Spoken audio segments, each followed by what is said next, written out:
আসসালামু আলাইকুম। সম্মানিত একাদশ দ্বাদশ শ্রেণীর ভাই ও বোনেরা, আশা করি আপনারা সকলে ভালো আছেন। আল্লাহর রহমতে এবং আপনাদের দোয়ায় আমি ভালো আছি। যৌথ মূলধনী কোম্পানির মূলধন অধ্যায়ের শেয়ার ইস্যু অঙ্কের আজকে আমাদের দ্বিতীয় ক্লাস। আমাদের প্রথম ক্লাসটি দেখে আসার জন্য অনুরোধ করছি, কেন নয়, ওখানে প্রাথমিক ধারণা, শেয়ার ইস্যু নিয়ে প্রাথমিক ধারণা আপনাদের সাথে আলোচনা করা হয়েছে। সেই ভিডিওটি আমি দেখে আসার জন্য অনুরোধ করছি। আমি প্রয়োজনে সেই ভিডিওটি কমেন্ট বক্সে দিয়ে দিব, অথবা আপনারা আমার ফেসবুক পেজ রিপন্স ডায়েরি এবং ইউটিউব চ্যানেল রিপন্স ডায়েরিতে প্রবেশ করলেও সেই ভিডিওগুলো পেয়ে যাবেন। পিছনে আমাদের অনেক ভিডিও আছে, জাবেদা, খতিয়ান, নগদান, রেওয়া মিল এবং ফিনান্সিয়াল স্টেটমেন্ট নিয়ে বিভিন্ন ধরনের ভিডিও আপলোড করা আছে। এসএসসি, এইচএসসি, বিবিএস পাস এবং বিবিএ অনার্স মাস্টার্সের জন্য বিভিন্ন ধরনের ভিডিও আপলোড করা আছে।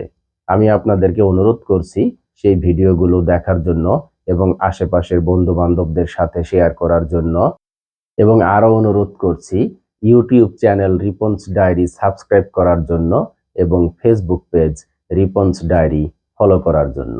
লাইক করবেন, কমেন্টস করবেন এবং শেয়ার করবেন। আমার অঙ্কগুলোতে আপনাদের যদি কোনো ধরনের সমস্যা হয়ে থাকে তাহলে আমাকে কমেন্ট করে জানাবেন।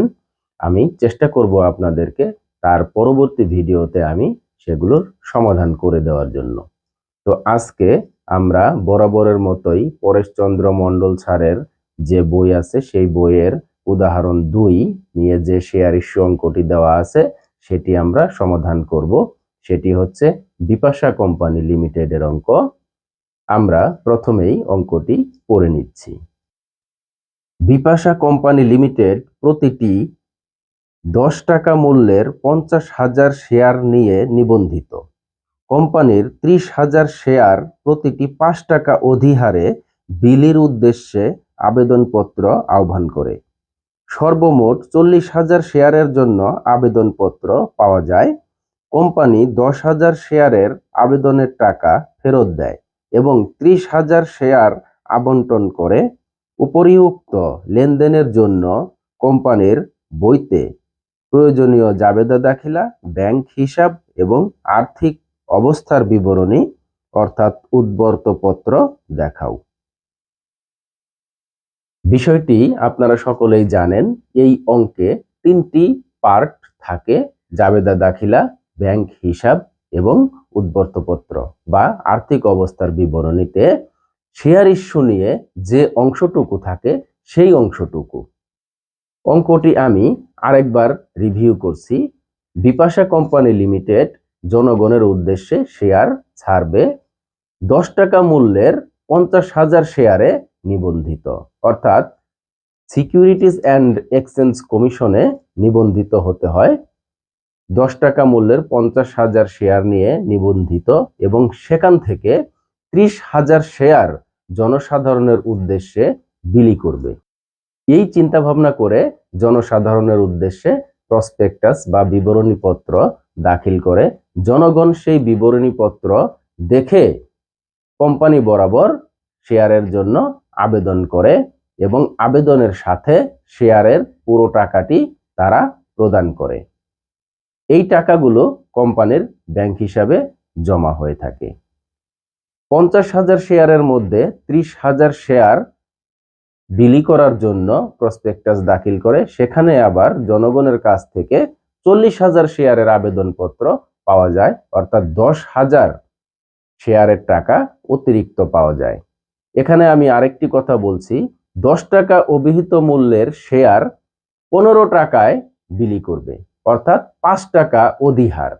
5 টাকা অধিহার বা প্রিমিয়াম সহ শেয়ারের মূল্য দাঁড়ায় 15 টাকা। আমরা এই 15 টাকাই জনসাধারণের নিকট থেকে পাব।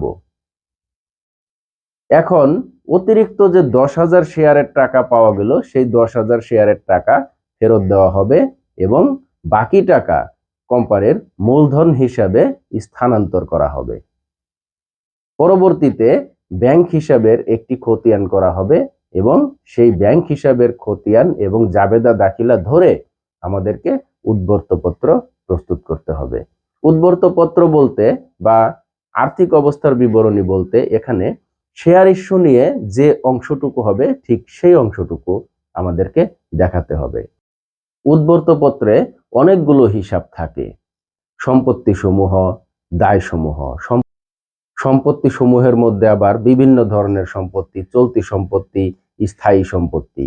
চলতি সম্পত্তির মধ্যে আবার বিভিন্ন ধরনের সম্পত্তি, নগদ জমা, ব্যাংক জমা, দেনাদার। আবার স্থায়ী সম্পত্তির মধ্যে অনেক ধরনের সম্পত্তি আছে, দায়ের মধ্যে অনেক ধরনের দায় আছে। সকল বিষয় এখানে আসবে না, এখানে শুধু অঙ্ক রিলেটেড যে শেয়ারের যে অংশটুকু সেই অংশটুকু উদ্বর্তপত্রে আসবে। এই কারণে আমি এই বিষয়টি আপনাদেরকে বারবার উল্লেখ করছি। এখন আমরা অঙ্কটি দেখে নিব।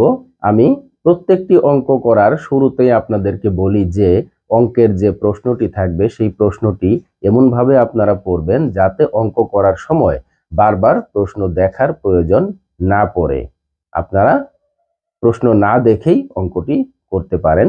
এখন আমরা অঙ্কটিতে চলে যাব।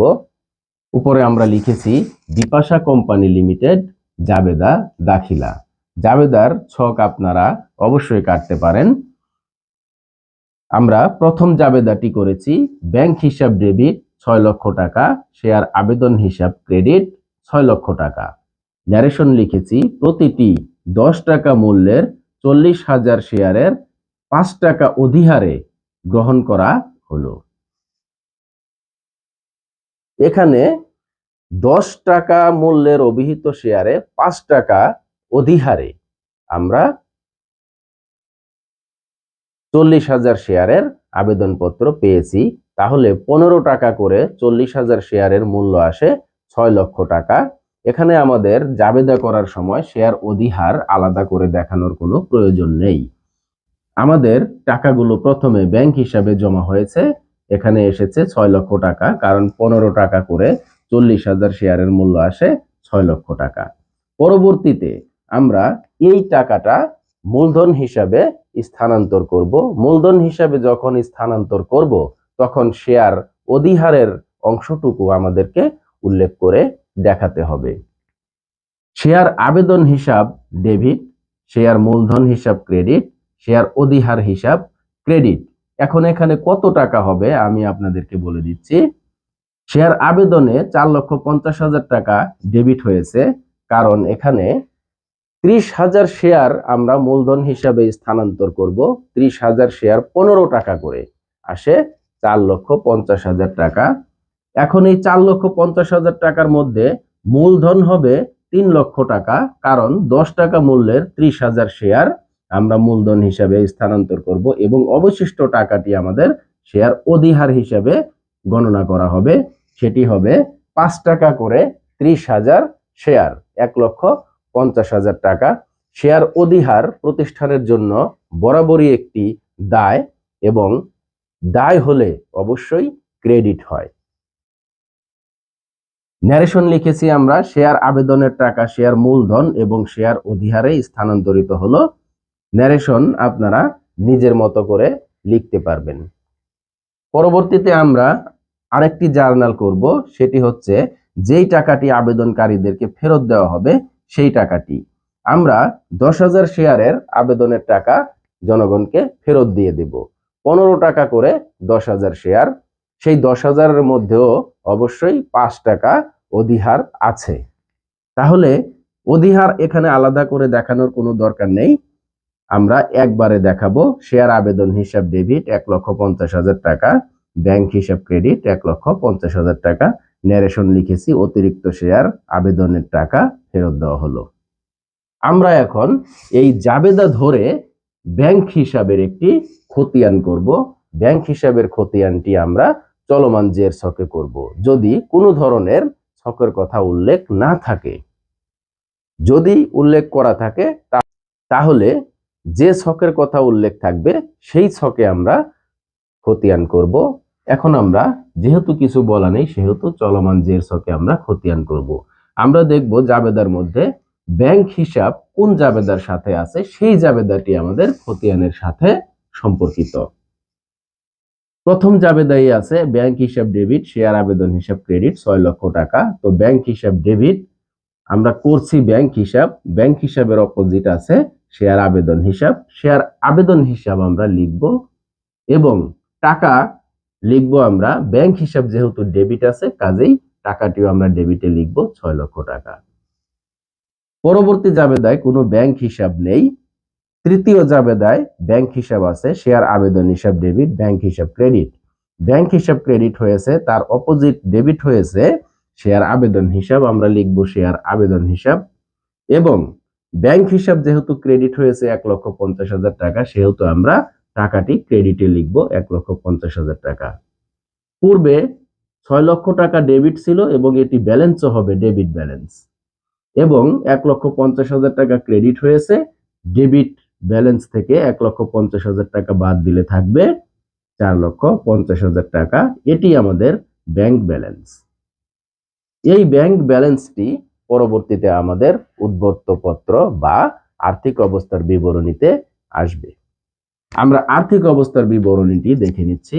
উপরে লিখেছি আমরা বিপাশা কোম্পানি লিমিটেড, মাঝে হবে তারিখ এবং নিম্নে হবে আর্থিক অবস্থার বিবরণী বা উদ্বর্তপত্র।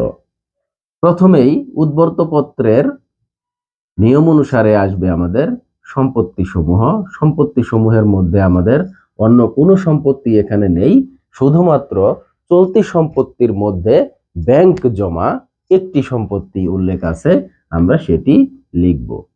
ব্যাংক জমা 4,50,000 টাকা, মোট সম্পত্তি যোগ করলেও আসবে 4,50,000 টাকা। এরপরে আমরা নির্ণয় করব দায় ও শেয়ার মালিকানা শত। দায় ও শেয়ার মালিকানা শতর মধ্যে আসবে আমাদের শেয়ার মূলধন। শেয়ার মূলধনের মধ্যে আছে আমাদের শুরুতেই আসবে অনুমোদিত মূলধন। আমরা কতগুলো শেয়ারে নিবন্ধিত হয়েছিলাম সিকিউরিটিজ অ্যান্ড এক্সচেঞ্জ কমিশনে সেটি আমরা উল্লেখ করব। যদিও এটি ফলাফলে কোনো প্রভাব ফেলবে না, কিন্তু আমাদের তারপরও লিখে রাখতে হবে 10 টাকা মূল্যের 50,000 শেয়ার 5 লক্ষ টাকা। এটি লিখে আমরা 2 দাগ দিয়ে বন্ধ করে দিব। তারপরে আমরা লিখব ইস্যুকৃত, বিলিকৃত ও পরিশোধিত মূলধন। যেহেতু ইস্যুকৃত, বিলিকৃত ও পরিশোধিত মূলধনের পরিমাণ একই, সেহেতু আমরা একসাথেই এগুলো লিখতে পারবো। যদি পরিমাণ আলাদা আলাদা হতো তাহলে আলাদা আলাদা লিখতে হতো। আমরা লিখেছি ইস্যুকৃত, বিলিকৃত ও পরিশোধিত মূলধন 10 টাকা করে 30,000 শেয়ার 3 লক্ষ টাকা। এটি আমাদের ফলাফলে প্রভাব ফেলবে। পরবর্তীতে আসবে আমাদের সঞ্চিতি ও উদ্বৃত্ত সমূহ। সঞ্চিতি ও উদ্বৃত্ত সমূহের আন্ডারে আসবে শেয়ার অধিহার। শেয়ার অধিহারে আছে আমাদের 1,50,000 টাকা, আমরা লিখেছি 1,50,000 টাকা। 3 লক্ষ এবং 1,50,000 যোগ করলে আসে 4,50,000 টাকা। এবং আমরা দেখতে পাচ্ছি যে মোট দায় ও মালিকানা শতের পরিমাণ হয়েছে 4,50,000 টাকা। পূর্বে আমাদের মোট সম্পত্তি হয়েছিল 4,50,000 টাকা এবং এখন মোট দায় ও মালিকানা শতের পরিমাণ হয়েছে 4,50,000 টাকা। উদ্বর্তপত্র বা আর্থিক অবস্থার বিবরণীর সম্পত্তিসমূহ এবং দায়সমূহের ফলাফল সবসময়ই সমান হবে। এরই মধ্য দিয়ে আজকের অঙ্কটি শেষ হয়ে গেল। এবার বিদায় নেওয়ার পালা। দেখা হবে পরবর্তী ভিডিওতে। সে পর্যন্ত ভালো থাকুন, সুস্থ থাকুন। আসসালামু আলাইকুম।